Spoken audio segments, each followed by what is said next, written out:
The Senior Bowl. Every year there's a variety of them that are played after the conclusion of a college football season, and it's an opportunity for draft eligible players to showcase their talents against other draft eligible players in the same NFL draft pool and showcase their talents in front of all these NFL teams. Of course, this is in a game setting and a practice setting before the NFL combines and the pro days happen. The two main games that are talked about in regards to Senior Bowl activities is the Reese Senior Bowl and the East-West Shrine Bowl. So in today's video, I want to talk about players that appeared in one of those two games and my opinion on them and how I believe that they increase their draft stock based on their week of practices or the games that they played themselves. Before I move on, remember to smash that like button and subscribe if you haven't already. Now let's get into it. The first player I'm going to be talking about in today's video is South Carolina quarterback Spencer Rattler. Now, Spencer Rattler is seen kind of as a boom or bust prospect.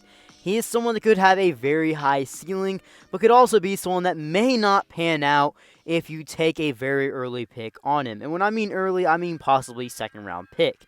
He had a college career where he did show some flash, had some very high highs, but also had some lows as well. Overall, his college career, it wasn't bad by any means. I would actually say it was pretty solid. But he was the number one quarterback coming out of his high school class, so some people think he was ultimately a disappointment. However, coming out of his last year of college football in 2023 with South Carolina, he completed nearly 69% of his passes, threw for 3,186 yards, 19 touchdowns compared to 8 interceptions, with a total of 4 rushing touchdowns. This was his best season of collegiate football since his 2020 breakout campaign as a redshirt freshman at Oklahoma. Rattler impressed many people at the Senior Bowl. During the Senior Bowl week, he was one of the best players in the practices, and he had a lights-out performance during the game with a perfect 6-for-6 performance and even a passing touchdown in pretty much the very short time he was in. But that very short time he was in during the Senior Bowl, it was good enough for him to win the MVP of the entire Reese Senior Bowl, which, going into it, he was seen kind of as a day 3 pick. But now, Spencer Rattler is kind of making a case for himself, along with kind of the potential he has and what he brings as a quarterback, that we could potentially see him be a day 2 guy, maybe even a earlier to mid day 2 guy in this quarterback class. Another player that showed some great promise during the Senior Bowl week was cornerback from Louisville, Jarvis Brownlee Jr. Now, Jarvis Brownlee played at 2 different colleges in Florida State and Louisville during his collegiate career and was a productive one at that at the cornerback position with 174 career total tackles, 7.5 tackles for loss, 1 sack, 6 interceptions, along with 22 total pass deflections. His best season was in 2022, and 2023 wasn't as dominant, but he still had a good year at that. But during the Senior Bowl week of practices, he was a standout the entire time, especially at the cornerback position. He was a lockdown corner against some of the top wide receiver prospects at the Senior Bowl. He was getting interceptions during the practice sessions, making tough plays on balls, and even had a dominant showing in the Senior Bowl game where he had an interception on an inside pass. Going into the Senior Bowl, he was projected as a late round pick for the 2024 NFL Draft, and now he could potentially be a mid-round pick with this showing he had during the Senior Bowl and what he could show during his Pro Day and Combine. On to the last player for today's video from the Senior Bowl, the Reese Senior Bowl that is. I'm going to be talking about UCF wide receiver in Javon Baker. Javon Baker is coming off his strongest season of college football from 2023, which he recorded 52 receptions for 1,139 yards, averaging 22 receiving yards a pop, and a total of 7 receiving touchdowns. He was truly one of the best wide receivers in the Big 12, and he did most of his damage in conference play. Now let's talk about him in his Senior Bowl week.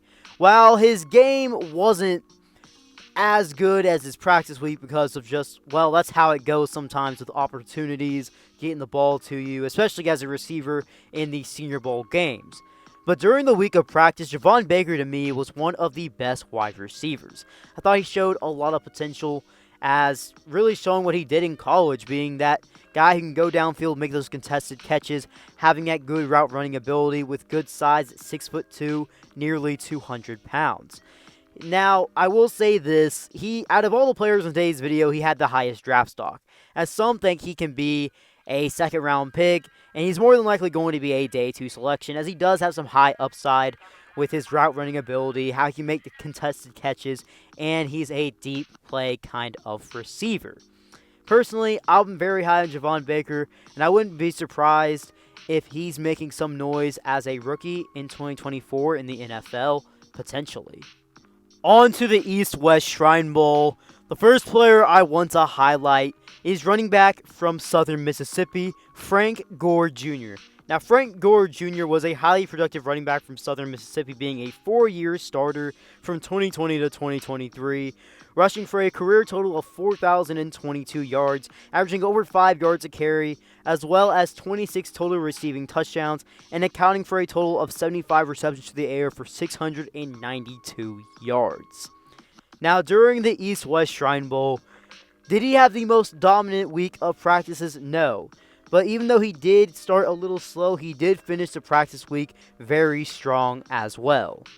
Frank Gore Jr., however, had a great showing in the East-West Shrine Bowl game, as on 6 carries, he racked up 87 total rushing yards, 49 of which came on a big rushing touchdown on the opening drive for Team West. Now, Frank Gore Jr., he is not the biggest running back out there. Measuring in at 5'8", about 200 pounds, he is probably one of the smaller running backs in the class. And he was a workhorse back at Southern Miss, but because of his size, and he's not necessarily the most quote-unquote elusive back for someone with his size, he has a lot of intangibles that does make him a player that's very attractive to teams, such as being a nice uphill runner, being very versatile not only in the run game, the block game, but also the receiving game. He's more than likely going to be undrafted, but he's going to be a priority undrafted player if he does indeed go undrafted. However, based on the performance that he had during the practice week and the game itself, he could potentially make him more so a priority in undrafted free agency or a late day 3 pick. The final player I'm going to be talking about in today's video is Tulane defensive back Jarius Monroe. Jarius Monroe is coming off 2 back-to-back strong seasons with the Green Wave in 22 and 23, where he racked up a total of 97 tackles for 4.5 tackles for loss, 1 sack, 6 interceptions, 18 pass deflections, and even a forced fumble, and is coming off his best year of his college career in 2023.